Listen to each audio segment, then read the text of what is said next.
Assalamu alaikum dear students, hope so you are fine. This is a minor topic on John Keats' Swords and his philosophy. So Hellenism is one of the most important point and the topic in Keats' Swords. So Hellenism का मतलब ये होता है कि related to Greek या Greece.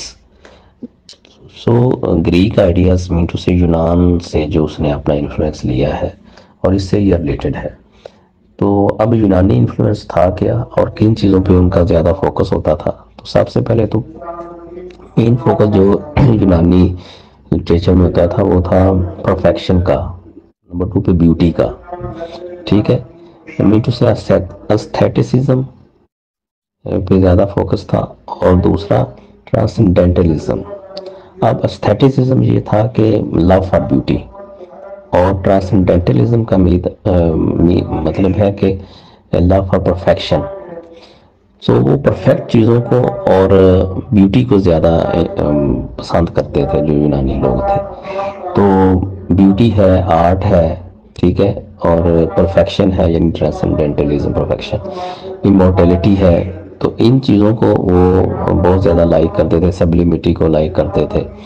ठीक है, तो ये जो जितनी भी चीज़ें ये इसी में हेलेनिज्म में आ जाती हैं.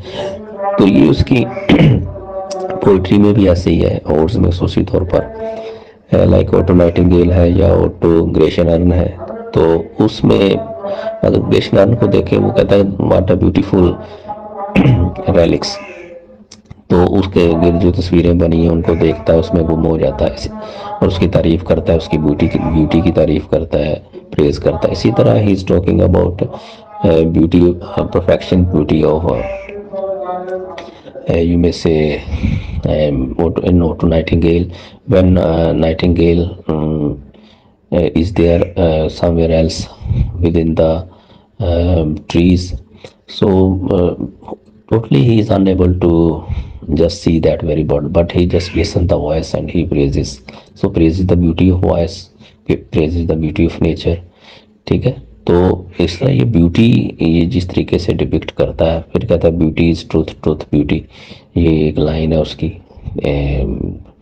इसमें इंग्लिश नर्न में.